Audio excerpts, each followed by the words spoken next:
pemirsa Kompas TV dimanapun Anda berada, berjumpa lagi dengan saya Farida Amalia selama 30 menit ke depan dalam program Sapa Jateng. Seperti yang kita ketahui, beberapa hari ini hujan deras mengguyur di sejumlah daerah.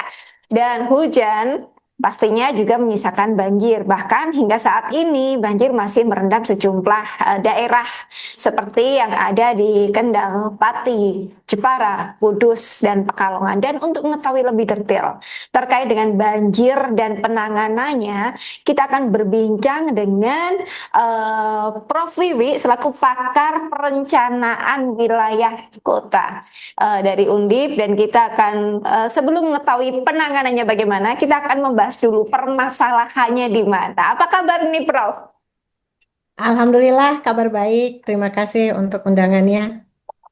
Alhamdulillah, Prof. Ini kan banjir ini selalu menjadi tamu yang tidak pernah diundang ini, Prof. Meskipun Ya, pejabat dan pihak-pihak terkait, dinas-dinas terkait sudah mengantisipasi jauh-jauh hari, sudah melakukan perbaikan dan lain sebagainya, namun tetap saja banjir. Sebenarnya permasalahan banjir yang ada di Jawa Tengah ini apa sih, Prof? iya. Jadi memang permasalahan banjir di Jawa Tengah ini sangat kompleks, penyebabnya banyak begitu ya. Kita sering sebut sebagai wicked urban problems atau wicked problems khususnya, karena memang jenis banjirnya itu sendiri juga bermacam-macam. Jadi banjir di Jawa Tengah itu setidaknya menurut saya bisa diklasifikasi menjadi tiga jenis banjir.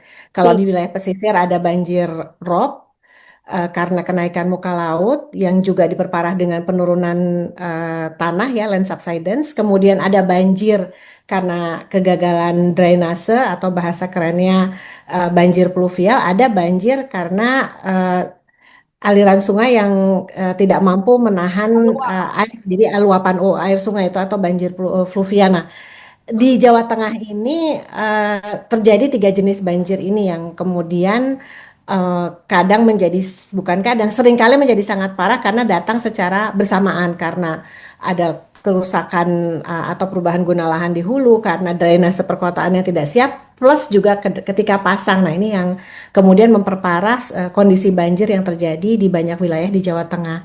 Kira-kira kurang lebih kalau dalam versi singkatnya seperti itu sih, Mbak. Mm-mm. Prof, kalau kita lihat ini yang di Kudus, ini kan sampai beberapa hari itu banjir, Ya, ya, eh, sudah berupaya maksimal dari dinas terkait, namun juga masih ada. Kalau kita lihat di Kudus, ini ya. permasalahan lebih spesifiknya apa? Sebenarnya sih tidak hanya di Kudus ya, tetapi juga di banyak daerah yang mengalami banjir lumayan parah ya, karena tidak ya Kudus, Jepara, terus ya daerah pesisir sampai Pekalongan itu penyebabnya itu bermacam-macam, jadi bervariasi. Pada umumnya eh, itu diakibatkan oleh kombinasi antara ketidaksiapan drainase perkotaan. Jadi ketika kota atau wilayah itu tumbuh, yang tadinya ruang terbuka menjadi lahan terbangun, tapi tidak disiapkan drainasenya karena ketika lahan itu berubah kan harusnya paralel dengan penyiapan drainase perkotaannya. Nah, seringkali pembangunan itu dilakukan hanya secara sektoral, hanya dibangun pembangunannya saja, tetapi daya dukung infrastruktur drainasenya tidak disiapkan secara optimal. Dan itu biasanya terjadi di seluruh wilayah ya, yang apalagi yang di daerah kotanya bertumbuh sangat pesat. Itu ditambah, diperparah dengan kebanyakan wilayah-wilayah perkotaan di Jawa Tengah itu berkembang pesatnya di daerah pesisir dan kemudian dia sudah padat naik ke daerah hulu. Sehingga di daerah hulu yang umumnya masih fungsinya lahan terbuka, itu berubah menjadi lahan terbangun. Nah, ini kemudian juga mengkombinasikan ya kejadian-kejadian banjir. Jadi ada daerah-daerah banjir yang akhirnya sporadis tuh polanya, apa namanya, berubah-ubah juga diiringi atau mengiringi perubahan dari landscape kota atau wilayahnya. Kira-kira seperti itu. Oke, yang rawan berarti daerah-daerah pesisir ini ya, Prof, antara rob Ya. dan meluapnya saluran drainase ini gabung berdua nih. Gabung. Belum lagi kalau hulunya juga sudah banyak perubahan guna lahan. Jadi bukan hanya dua tiga tuh. Jadi Oke. eh, perubahan lahan di hulu, kegagalan drainase, dan juga ketika ada rob, ya ini yang tadi saya sampaikan. Jadi penyebabnya memang bermacam-macam begitu. Mm. Untuk menurut Prof Wiwi, apakah lahan Mm-mm. terbuka hijau ini di daerah perkotaan juga menjadi salah satu, karena kan banyak yang berkurang, Prof. Mm. Kemudian Ya. ini menjadi salah satu Mm. pemicu atau tidak nih, Prof? Kurangnya. Kalau menjadi salah satu pemicu, iya, tetapi tidak menjadi satu-satunya pemicu yang kemudian tanda petik menjadi disalahkan ya. Jadi memang tadi saya bilang tidak ada satu solusi khusus, tapi solusinya itu harus eh, mengiringi dari berbagai permasalahan yang dihadapi begitu. Jadi eh, ketersediaan lahan terbuka jelas dibutuhkan, tetapi jika lahan terbukanya sudah ada nih misalnya, tapi drainasenya tidak disiapkan nih ketika ada pembangunan ya juga tidak akan menyelesaikan atau banjir itu sampai dengan kepada akar masalahnya begitu, Mbak. Hmm. Oke, Prof. Kalau kita lihat itu kan sebelumnya Prof Vivi juga menyampaikan adanya kalau terkait banjir nih adanya ini eh resiliensi kota Hmm. dan manajemen resiko bencana ini yang Hmm. masih tiap wilayahnya masih kurang itu ya, Hmm. Prof. Mungkin Hmm. bisa Hmm. disampaikan lebih detail, Prof. Iya, jadi memang kalau kita berbicara banjir itu kan adalah salah satu gangguan yang dihadapi oleh banyak wilayah dan kota yang kemudian muncullah konsep ketahanan atau resiliensi itu. Jadi memang dengan eh, adanya perubahan iklim, kemudian perkembangan wilayah dan kota yang tidak bisa kita kontrol, mau tidak mau wilayah dan kota itu harus menguatkan ketahanannya, menyiapkan manajemen risiko bencananya. Nah, sebenarnya dengan konsep ini yang diharapkan adalah wilayah dan kota itu tidak hanya merespon secara reaktif. Jadi banjir kemudian baru deh sibuk nih kenapa banjirnya, nyiapin pompa, nyiapin apa itu kan reaktif ya. Tapi bagaimana melalui konsep resiliensi ini kita harus secara proaktif. Maksudnya adalah secara proaktif yaitu bagaimana kita menyelesaikan akar masalahnya. Nah, yang tadi saya sampaikan, akar masalahnya itu ternyata masalahnya tidak satu gitu, tetapi macam-macam. Sehingga solusinya pun tidak satu, tetapi harus secara sistemik dan macam-macam juga. Nah, ini yang kemudian perlu kita dorong agar eh, wilayah dan kota, terutama di Jawa Tengah yang kita diskusikan saat ini, itu dapat menjadi lebih berketahanan atau memiliki daya resiliensi yang baik melalui pendekatan-pendekatan yang sistemik dan proaktif. Kira-kira seperti itu. Oke, Prof, kita akan melanjutkan perbincangan terkait dengan Mm. banjir di Pantura Mm-mm. ini merupakan salah alam atau salah kelola usai yang satu ini.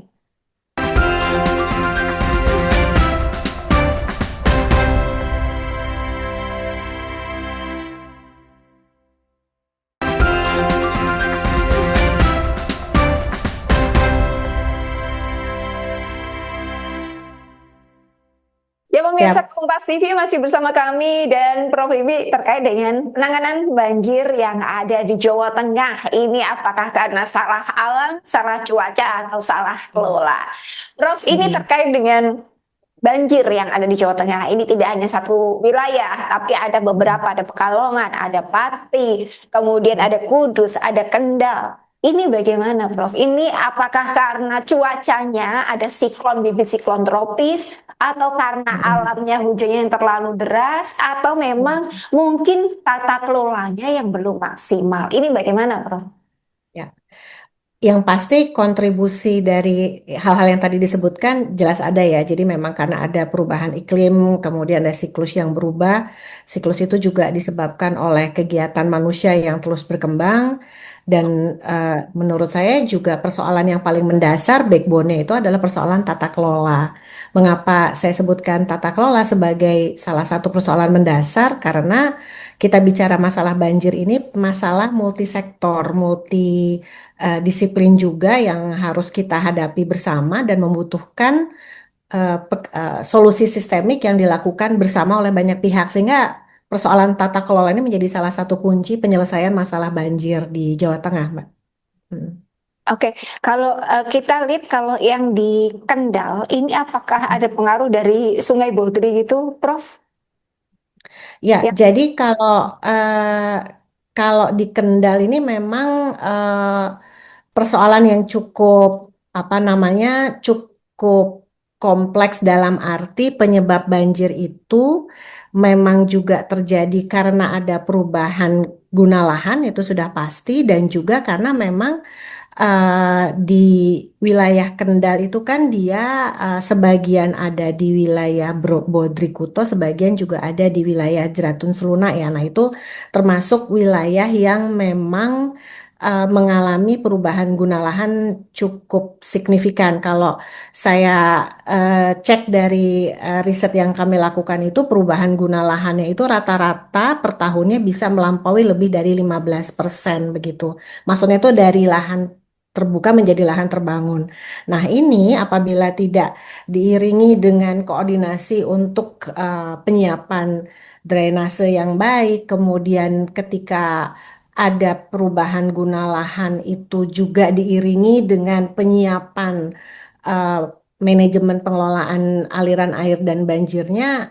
Nah, akibat tidak ada keselarasan itulah sehingga banjir itu menjadi semakin parah. Apalagi mungkin perlu saya sampaikan, Mbak, tidak hanya di Kendal tapi juga di banyak daerah itu rata-rata frekuensi hujannya itu berubah. Jadi kalau intensitas selama setahun itu mungkin sama relatif dari tahun ke tahun, tapi frekuensinya kadang dia bisa menjadi deras hanya pada saat-saat tertentu saja karena ada perubahan-perubahan siklus alam juga yang kemudian mempengaruhi siklus dari hujannya itu sendiri begitu. Oke, Prof, kalau saya lihat punya Prof Vivi ini kan juga menyarankan penerapan konsep zero delta Q ya, Prof, yaitu prinsip pembangunan yang memastikan tidak ada peningkatan debit air ke Ya, saluran drainase atau sungai setelah lahan dibangun. Ini bagaimana, Prof? Mungkin bisa juga diterapkan oleh ya. wilayah-wilayah lain. Nah, itu ya saya beberapa waktu lalu juga pernah menyampaikan. Jadi salah satu kebijakan dan hal eh, hal teknis dan relatively praktis dalam arti bisa langsung kita coba ujikan begitu ya adalah dengan menerapkan zero delta Q. Artinya pemerintah itu dapat memastikan melalui kebijakan dan juga pengawasan apabila ada satu pembangunan begitu ya itu dipastikan agar aliran air itu tidak semakin membebani drainase atau membebani lingkungan di sekitarnya. Dan juga selain itu secara paralel bangunan-bangunan yang sudah ada itu juga dapat dicek kembali, dioptimalkan agar pengelolaan airnya itu juga dapat lebih maksimal untuk setiap kawasannya begitu. Nah, ini saya kira akan sangat baik jika pemerintah bersama dengan stakeholders gitu ya dapat mulai melakukan piloting yang lebih intensif untuk penerapan prinsip zero delta Q ini begitu. Oke, karena ini memang kalau kita lihat apabila dikolaborasikan bisa efektif untuk menekan banjir ya, Prof. Terutama untuk yang daerah-daerah pesisir seperti itu ya, Prof. Karena kan pesisir ini Betul, kompleks masalahnya, ada rob juga, ada betul. banjir. Betul, betul. Ya, daerah-daerah yang pesisir yang kompleks masalahnya tadi dan memang sudah padat. Jadi kan kalau kita bilang lahan terbuka lah, kalau lahannya sudah terlanjur padat bagaimana begitu kan? Wah, tiba-tiba harus bangunannya dirobohkan kan itu sesuatu yang tidak realistis ya. Artinya kita memang perlu mencari solusi-solusi yang praktis yang memang dapat kita operasionalkan, kita implementasikan. Dan saya kira akan baik tuh kita mencoba kita pilotkan di satu kawasan yang memang pesat pertumbuhannya, bagaimana kita menerapkan prinsip ini. Tapi tentunya memang perlu didorong dengan kebijakan dan pengawasan dari pemerintah seperti itu. Oke, tapi untuk yang di Semarang sendiri ada yang sudah menerapkan ini atau belum, Prof? Di beberapa saya tidak bisa menyampaikan secara detail ya saat ini saya juga tidak pegang datanya, tetapi gagasan ini sudah ada dan sudah sebenarnya sudah coba diterapkan juga oleh beberapa kawasan industri ataupun perumahan, tetapi memang saya tidak terlalu mengikuti bagaimana pengawasannya. Tetapi jangan sampai juga ketika itu diterapkan di satu kawasan, kemudian aliran airnya itu mengorbankan atau mengalir ke daerah lain dan dia tidak menyelesaikan masalah tapi memindahkan masalah ini kan juga sesuatu yang harus kita hindari makanya memang bagaimana pendekatan ini harus kita lakukan secara terintegrasi memaksimalkan air itu dapat terserap kembali ke dalam bumi mengalirkan sedikit ke laut kenapa begitu karena kan kita nggak hanya punya masalah banjir ya Mbak ya kalau kalau Iya. sedang musim kering kan kita juga perlu air begitu aja sehingga memang menjaga siklus air dengan keseimbangan tata guna lahan itu menjadi sangat penting seperti itu. Prof, kalau yang daerah pesisir ini kan kalau rob, otomatis juga di situ ada penurunan muka tanah. Nah, Mm-mm. ini bagaimana juga bagi mereka yang ada di kawasan pesisir. Kalau saya pernah lihat eh, dari Prof Wiwi ini ada keterbatasan saluran pembuangan pastinya. Ada nggak solusi Mm-mm. bagi mereka yang berada di pesisir ini karena sudah kompleks tadi ada penurunan tanah, ada rob, ada banjir. Bagaimana ya Prof Mm-mm. kira-kira solusi yang baik bagi mereka? Saya kira yang cukup realistis itu adalah bagaimana kita melakukan pembatasan ya, pembatasan pembangunan di wilayah pesisir dalam arti kita jangan menambah beban wilayah pesisir itu sendiri. Tetapi sedapat mungkin kan juga kita tidak mengorbankan masyarakat yang sudah puluhan tahun tinggal di sana. Artinya kita perlu meningkatkan ketahanan masyarakatnya agar dia dapat lebih beradaptasi dengan situasi yang ada di sana. Namun di sisi lain kita juga perlu melakukan pengelolaan uh, guna lahan dan kemudian yang seperti saya sampaikan tadi ya, bagaimana kita memaksimalkan atau mengoptimalkan agar rob itu bisa ditangani gitu ya secara engineering, secara struktural, land subsidence itu juga bisa diatasi secara struktural. Jadi memang ada pendekatan yang sifatnya teknis, struktur gitu, bikin tanggul atau kemudian mungkin teman-teman ahli engineering itu ada pendekatan engineering untuk mengelola air yang kemudian datang karena rob dan sebagainya, tetapi juga ada pendekatan sosioekologisnya. Masyarakatnya disiapkan, kemudian ekosistemnya juga perlu dikelola, misalnya tetap kita memelihara mangrove. Nah, itu jadi pendekatannya memang harus dilakukan secara menyeluruh dan kita melakukan upaya pengendalian pembangunan di daerah pesisir ini. Oke, Prof, idealnya interaksi antara Mhm. perencanaan wilayah, pengelolaan daerah aliran sungai, dan pengendalian pesisir itu seperti apa? Jangan dijawab dulu, Prof. Usai jeda, kami akan segera kembali.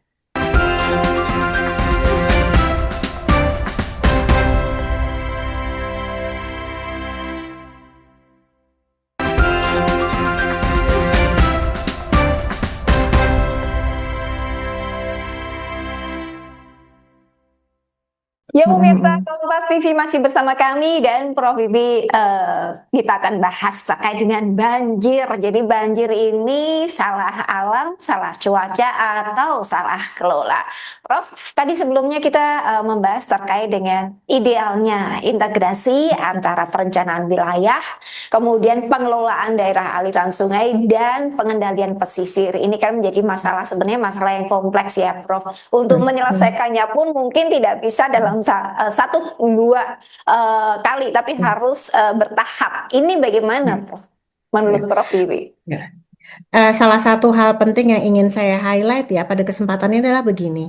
Selama ini kan kalau kita bicara perencanaan pembangunan atau perencanaan tata ruang begitu itu kan selalu berbasis wilayah administrasi. Ada Kabupaten Semarang, Kota Semarang, Kabupaten Betul. Demak dan seterusnya ya.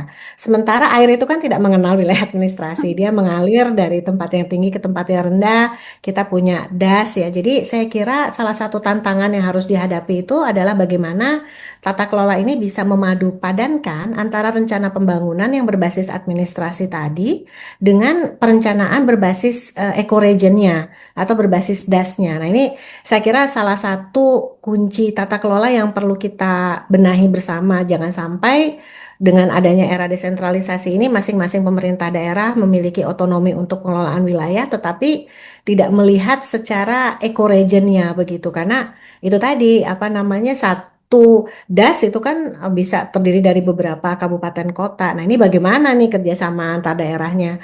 Itu salah satu hal penting sih saya kira ketika kita berbicara tata kelola dalam pengelolaan banjir ini.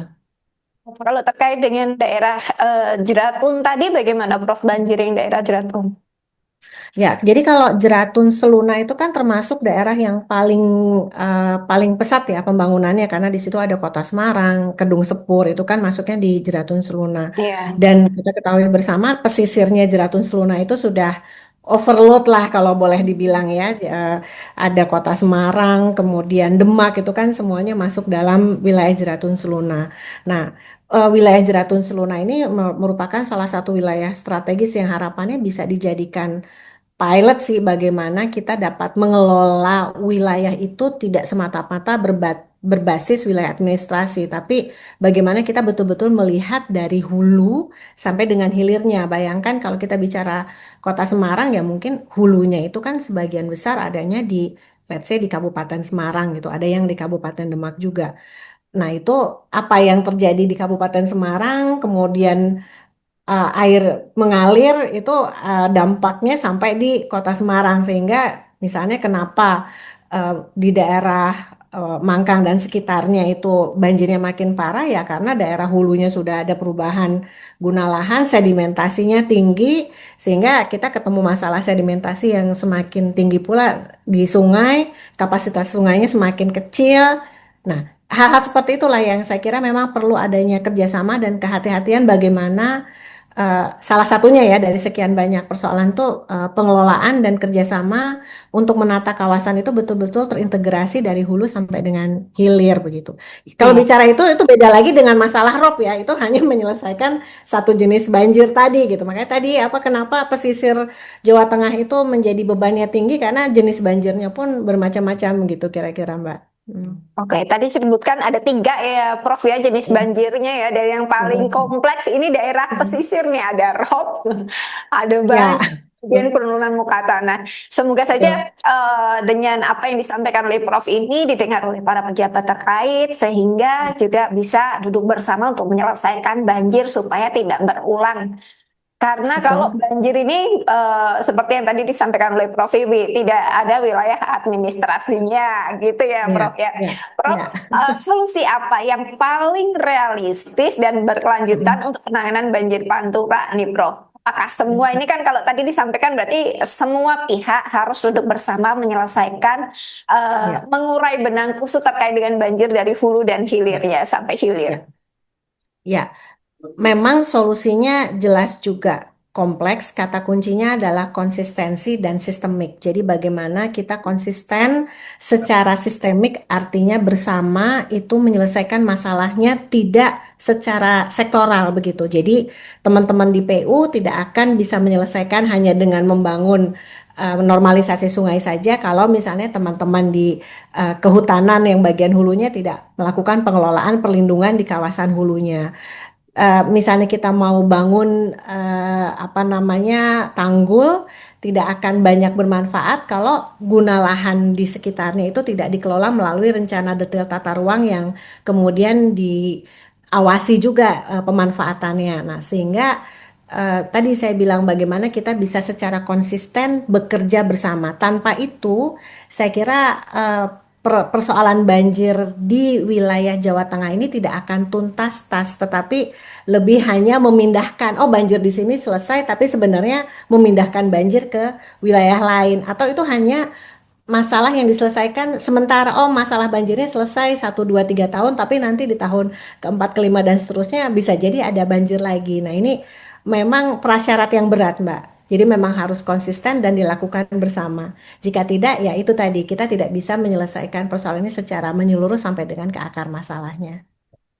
Jadi terkait banjir ini penanganannya juga tidak bisa Mm. kalau orang Jawa bilang sakdek saknyet itu nggak bisa ya Prof ya. Ya, Karena kita tidak bisa. pinjam kata-kata dari Pak Prabowo, kita tidak punya tongkat Nabi Musa. Jadi, Ya, ya, ya, betul. Tapi kadang kan dengan sistem pemerintahan yang sekarang kan kita dituntut untuk perlu ada solusi jangka iya. pendek begitu ya, tapi menurut saya itu tetap diperlukan ya, Mbak. Saya tidak bilang tidak. Solusi yang jangka pendek tetap diperlukan karena mau tidak mau masyarakat yang terdampak banjir kan harus kita bantu gitu ya. Tetapi itu harus didorong juga dengan solusi jangka panjang tadi yang secara Iya. konsisten dan sistemik tadi begitu. Mm-mm. Solusi jangka panjang dan berkelanjutan itu ya Prof ya, untuk sementara penanganan sementara memang Ya. diperlukan setidaknya buat masyarakat agar Mm-mm. bisa beraktivitas secara normal kembali, karena Betul. kasihan juga anak-anak Ya. yang terendam rumahnya terendam banjir, otomatis proses Ya. belajar mengajarnya di sekolahan juga terganggu. Prof Wiwi, Amin. terima kasih atas perbincangannya. Semoga informasi yang disampaikan Prof Wiwi ini bisa bermanfaat dan menjadi inspirasi bagi pemirsa sekalian. Saya Farida Amalia, pamit undur diri. Kompas TV, independen terpercaya.